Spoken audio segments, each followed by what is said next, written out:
Welcome to the key to all of this. I am your host, Tim McGovern, and my other host extraordinaire is Dylan Polniak. Yo! And today we are discussing Midi-Chlorians. Midichlorians, Those little itty-bitty force-sensitive jelly beans inside your cells that give you the power of Hogwarts. that force people to be sensitive about that's how the force works. Exactly. You're forced. You're coerced into being force sensitive. So midichlorians, probably, besides Jar Jar Binks, he's the key to all of this, I think that's one of the most controversial parts of the prequel trilogy. Yes. Going from a strictly kind of like sci-fi fantasy leaning towards fantasy with the power of wizards and all that. They are like, no, it is actually a biological thing that makes you either force sensitive or not force sensitive. And it's a various spectrum of people who are on the force spectrum. But one of the things I was shocked to hear is that originally George Lucas planned for the sequel trilogy to be not about like where Luke is or anything, but about Midichlorians itself. Wow. Which I think is a crazy, interesting idea. Where he's like, no, guys, I got this. Like, please, let me explain. Give me 3 movies. I'll explain all of this. Exactly. Just to save one movie. No. Just to justify it. No. Give me 3 to explain this. I kind of think it would be a lot like Osmosis Jones, or the episode of Magic School Bus when they go into Arnold's like intestines. Butthole, yeah. That's about as much as I can kind of think about how this would work out. But who knows? I'm not George Lucas. I don't have the mind of George Lucas. So. Can I share? So first of all, I'm okay with the fact of midichlorians because I think this is a great way to explain how the Force is something different than what Luke experiences versus what it was that Anakin experienced. And I would say during the sequel or prequel trilogies, let's say, yes, midichlorians is something you're born with. It's in your blood. It's in your genes, whatever. But Order 66 released that into the world. So many Jedi died that this force inside them, this force inside their blood, essentially they're like spirits turned into the force in a different way. So everyone who was born with the force is now part of the earth or part of the planets, part of every living thing. And that's how the force changes to when Luke gets it. And it's no longer, it's just your dad was a Jedi, so you have to be. That's my thought on it. I also feel like it's more about midichlorians are more about the potential of somebody rather than like their actual connection to the Force. Like it doesn't explain abilities; it explains the ability to have abilities. You know what I mean? Yeah. So I feel like the consternation of some fans toward it, it's a little reductive because it's not explaining how good they are, it's explaining their potential to be good at something. So are we led to believe that during the prequel era, if you have I guess it's like sperm count essentially. If you have like a 1 sperm count, probably not going to have a kid, but yes, you still might be able to. Exactly. Yeah. Once again, I think it's kind of a spectrum. Like it is kind of like, for instance, Anakin, highest midichlorian count ever. I think that a character like Obi Wan probably doesn't have the highest midichlorian count of a lot of people. I think he gets the Force in ways that like so many others don't. I think he succeeds in like being wise and not power hungry, and kind of, he fails but he also learns from his failures. Like, I think that's the definition of kind of the light side of the Force to me. It's always been like kind of a thankless, you know position, and always doing the right thing, Yeah. even with knowledge of like your shortcomings. So essentially, Anakin had such a high count that it was a problem. He was like too, like, I don't know, able to. Exactly. He was naturally disposed to these things that, um, you know, should come hard because they teach hard lessons to those who use it. Mhm. And I think that's where he kind of suffers. Like, he's just naturally unbelievable at all these force sensitive abilities. I think that's how he turns to the dark side. Interesting. And speaking of Yeah. Obi-Wan, let's show off this shirt. Oh yeah. Hello Hello there, there, General Kenobi. Kenobi. Those can be found at shop.stricterpictures.com.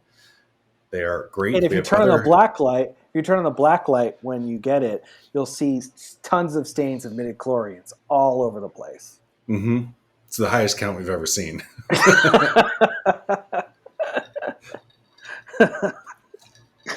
That got me good. That got me good. Well, good. So yeah, I think there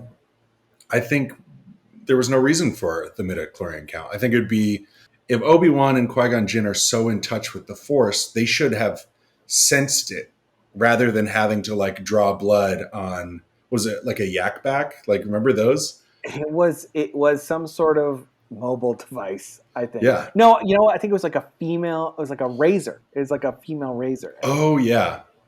that was the. Oh no, that's the telecom That's thing. the Yeah, telecom thing, yeah. you're But right. still, You're I right. It was mean, a yak if back. that's all that they had to do was, Qui-Gon could just say, I can sense he's very force sensitive and we must train him. Well, they also set up like that he's the chosen one, and I think Hmm. the easiest thing to have that prophecy is that he doesn't have like he wasn't born from a father. Yeah. Like, okay, clear cut answer right there. You don't need midichlorians really to justify him being the chosen one if that's like he was created by the Force. Yeah, it's like those But two things kind of like negate each other then. It's like exactly, what's the point of having one and having the other? It's easy enough to just to say, "Oh wow, this boy's very force sensitive," and then hmm asking Shmi, where's the boy's father, and she says he was just created out of nothing, and Qui Gon just says, "Hey, Obi Wan, okay, this force sensitive boy was created out of yeah. nothing. That's the chosen one."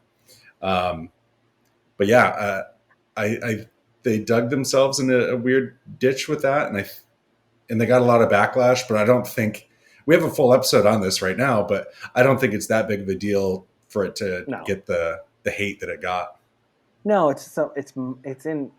I think it's mentioned like three times Yeah. throughout the whole series, and to think that like, oh, it's that much of an issue. Yeah, I think that it's interesting that Anakin has a higher account than even like Master Yoda, and it's Hmm. like, I guess that makes Yoda like up until that point like the highest, like force sensitive user with the highest potential, Yeah. and I guess he achieves it for like 800 years Yeah. before he kind of like doesn't really see the dark side coming as much as he should. Hmm. Um, Well, that's another way to tell that Yoda's kind of on his way out. Is yeah. he? I mean, no one can sense this. These issues with Luke, but I don't know. Maybe they should just check their own midichlorian counts and see who's the best. Yeah, who's the best around? Nothing's ever going to keep them down. Bad boys for life. So with you were saying this that George Lucas was talking about potentially doing uh, midichlorians again for the prequels. do you expect, and if you do, what show or movie, but do you expect midichlorians to come back into the conversation? I do.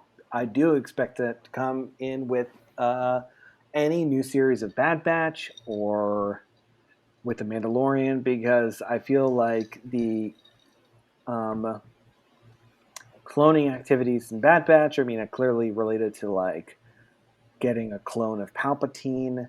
They want to Mm-hmm. see if the Midichlorians like kind of translate over to a new clone. I feel like, and I also feel that in the Mandalorian that the only way they could find out if the that Grogu is force sensitive is to test his in a scientific way I was rather just than going. yeah. I was just going to ask that. I was going to say, do you feel that Grogu must have had a high midichlorian count as well, Yes.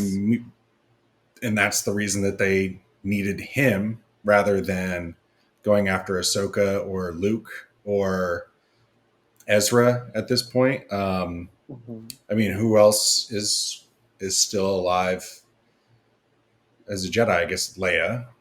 Yeah, Leia. Yeah, I mean, you got Ezra. And I mentioned this in the last episode, but also with Jason Sandula.